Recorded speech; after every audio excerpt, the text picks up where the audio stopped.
ములుగు నియోజకవర్గంలో sitting MLA Seethakka గెలుపు లాంఛనమేనా? సీతక్కను ఢీకొట్టే సామర్థ్యం బీఆర్ఎస్కు లేదా? బీఆర్ఎస్ ఎంత స్కెచ్చులేసినా ములుగులో కాంగ్రెస్ జెండానే మళ్ళీ ఎగరబోతుందా? నియోజకవర్గ ఓటర్లంతా సీతక్కకే ఎందుకు అండగా నిలుస్తున్నారు?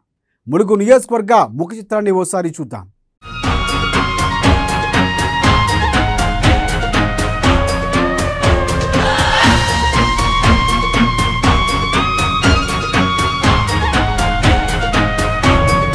పచ్చని అడివమ్మ సమ్మక్క సారలక్క పురిటిగడ్డ 1952లో అసెంబ్లీ స్థానాన్ని ఏర్పరచుకుంది ములుగు కాన్స్టిట్యూషన్.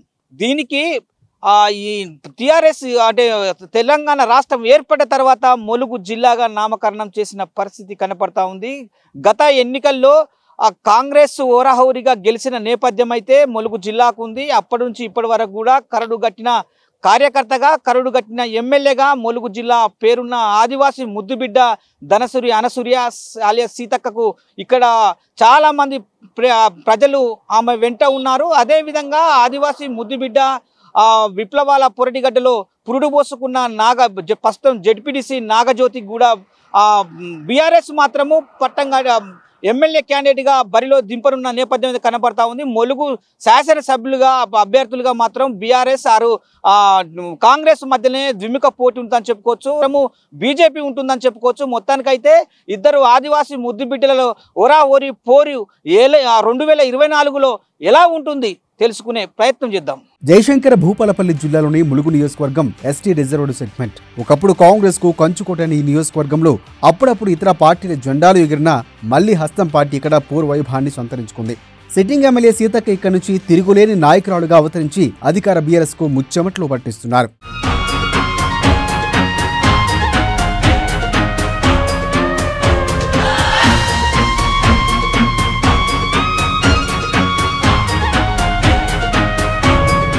ములుగు నియోజకవర్గం నుంచి ప్రాతినిధ్యం వహించిన వారిలో ప్రముఖుల పేర్లు ప్రస్తావించాల్సి వస్తే అజ్మీరా చందులాల్, సీతక్క ముందుంటారు. ఇద్దరు టీడీపీ నుంచి రాజకీయ ఓనమాలు నేర్చుకున్న వారే కావడం విశేషం.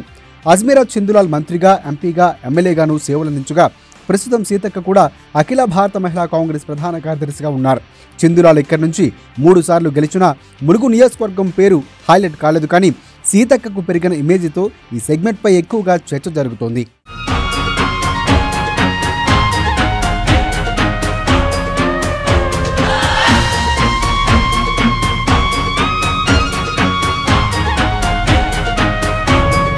రెండు 2014లో టీడీపీ అభ్యర్థిగా సీతక్క బరిలో నిలిచారు. అప్పట్లో కాంగ్రెస్ హవా వీయడంతో ఉదయం వేరయ్య చేతిలో ఓడిపోయారు. కానీ 2009లో ఆమె సత్తా చాటారు. టీడీపీ అభ్యర్థిగా బరిలోకి దిగిన సీతక్క కాంగ్రెస్ అభ్యర్థి ఉదయం వీరయ్యను ఓడించారు. కానీ 2014లో గులాబీ హవాలో ఆమెకు ఓటమి ఎదురైంది.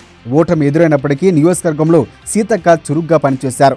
ఇంటింటికి తిరిగి జనంతో మమేకమయ్యారు. దీంతో 2018కి వచ్చేసరికి సీతక్క గ్రాఫ్ ఒక్కసారిగా పెరిగిపోయింది. రాష్ట్రంలో మారిన రాజకీయ పరిస్థితులతో ఆమె రేవంత్ రెడ్డి వెన్నంటి నిలిచారు. టీడీపీకి రాజీనామా చేసి కాంగ్రెస్లోకి చేరారు. 2018 అసెంబ్లీ ఎన్నికల్లో కాంగ్రెస్ అభ్యర్థిగా బరిలోకి దిగిన సీతక్క ఈసారి హిట్ కొట్టారు. మంత్రిగా పనిచేస్తున్న చందులాల్ను ఓడించి తన సత్తాను చాటుకున్నారామె. కాంగ్రెస్ ఎమ్మెల్యేగా అటు నియోజకవర్గంలోనూ ఇటు పార్టీలోనూ తనదైన ముద్రను వేయడం విజయం సాధించారామె.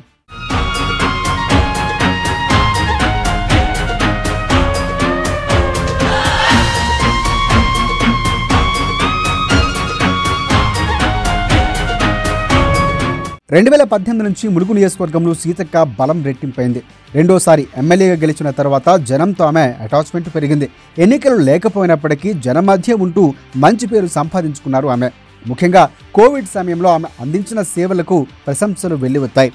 తండాలు, గ్రామాల్లో పర్యటిస్తూ స్వయంగా జనాలను పలకరిస్తూ ప్రజా నాయకురాలిగా పేరు సంపాదించారు. అధికార పార్టీ ఎమ్మెల్యేలు కూడా ఆమెను అభినందించిన దాఖలాలు ఉన్నాయి. అంతగా నియోజకవర్గంలోనే కాదు, రాష్ట్ర వ్యాప్తంగా ఖ్యాతిని ఆర్జించిన ఘనత సీతక్క సొంతం.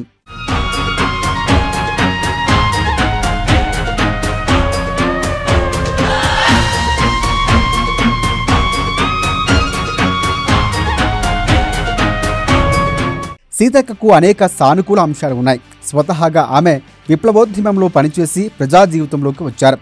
ఆమెది గిరిజన సామాజిక వర్గం. దీనికి తోడు అత్యున్నత చదువులు చదివారామె. ప్రజా సమస్యల పట్ల కమిట్మెంట్ ఉంది. అన్నింటికి మించి సౌమ్యురాలు. ప్రతిపక్షానికి ఉన్న అతి కొద్ది మంది మహిళా అగ్రనేతల్లో ఆమె ఒకరు.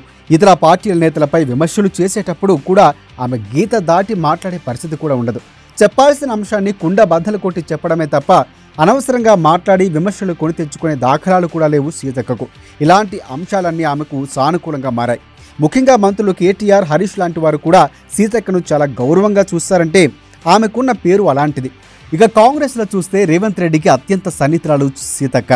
అంతెందుకు కాంగ్రెస్ అగ్రనేత రాహుల్ గాంధీ కూడా సీతక్క కనిపిస్తే చాలు ఆప్యాయంగా పలకరిస్తారు. పార్టీ పరంగానూ ఆమె ఇమేజ్ ఏ స్థాయికి వెళ్ళిందంటే ఈ మధ్య అమెరికా పర్యటనలో రేవంత్ రెడ్డి సీతక్క గురించి గొప్పగా మాటలు మాట్లాడారు. కాంగ్రెస్ పవర్లోకి వస్తే సీతక్క కూడా సీఎం రేసులో ఉంటారని చెప్పుకొచ్చారాయన. ఆ స్థాయిలో సీతక్క హవా నడుస్తోంది. ఇవన్నీ ఆమెకు కలిసొచ్చే అంశాలే.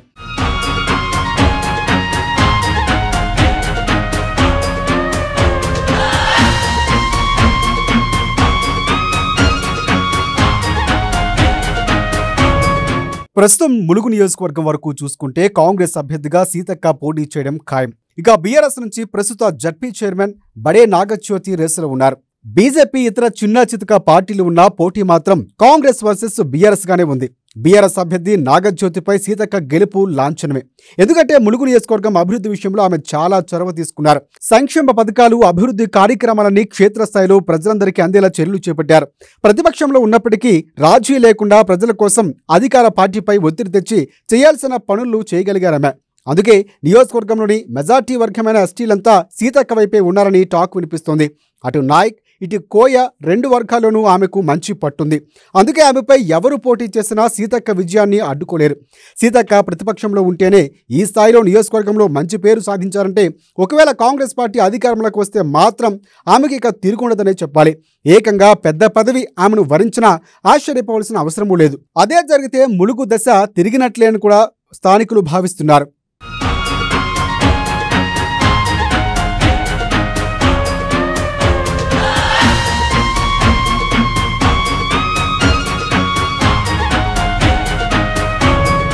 ప్రస్తుతం ములుగు నియోజకవర్గంలో ఉన్న సమీకరణాలు బట్టి చూస్తే సీతక్క గెలుపు ఎప్పుడో ఖాయమైపోయిందని, ఇక తేలాల్సింది మెజార్టీనని కూడా విశ్లేషకులు కూడా స్పష్టం చేస్తున్నారు. ప్రజాక్షేత్రంలో ఇక ఆమెకు తిరుగులేదని ఘంటాపదంగా చెబుతున్నారు.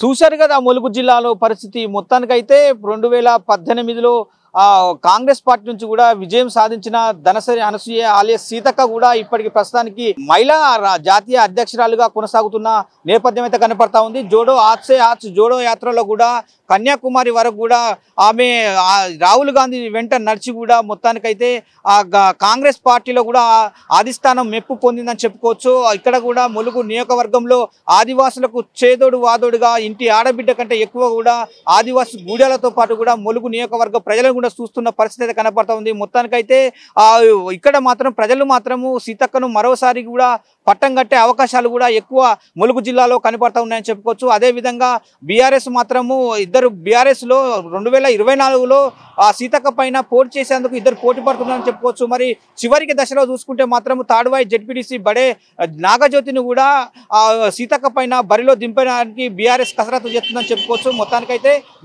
బీజేపీ మాత్రము ఇంతవరకు క్యాండిడేట్ కూడా డిక్లేర్ అనేది కూడా లేదు. మొత్తానికైతే 4 ఉంటారా, లేకపోతే మహబూబాద్ జిల్లాగా అధ్యక్షునిగా కొనసాగిన యాప సీతయ్యను ఇక్కడే ములుగు జిల్లాలో అభ్యర్థిగా నిలబెడతారనే అనే విధంగా కూడా ఉంది. మొత్తానికైతే ఆ బీజేపీ ఇంతవరకు అయితే క్యాండిడేట్ డిక్లేర్ చేయలేకపోయింది. కాబట్టి ఇప్పటి వరకు అయితే ప్రజల నాలుకలలో మాత్రము సీతక్క కాంగ్రెస్ అభ్యర్థిగా కొనసాగుతుంది. మరోసారి కూడా కాంగ్రెస్ కే పట్టం కట్టాలని చెప్పి కూడా పబ్లిక్ అయితే చూస్తున్న పరిస్థితి కనపడతా ఉంది. అట్లాగే కూడా తాడువాయి జెడ్పీటీసీగా కొనసాగుతున్న ప్రస్తుతం బడే నాగజ్యోతి కూడా ఇక్కడ బీఆర్ఎస్ కు మాత్రం ములుగు జిల్లాలో ములుగు నియోజకవర్గంలో కూడా ఆదివాసులు ఇద్దరికి పోటీ పెట్టే అవకాశాలు కూడా ఉన్నాయని చెప్పి కూడా బీఆర్ఎస్ నేతలు కసరత్తు చేసుకున్న పరిస్థితి అయితే కనపడతా ఉంది. మొత్తానికి తాజాగా చూసుకుంటే మాత్రము ములుగు నియోజకవర్గంలో ప్రధాన పార్టీలు అయితే కాంగ్రెస్ బీఆర్ఎస్ మాత్రము హోరాహోరీ పోటీ ఉంటుందని చెప్పుకోవచ్చు.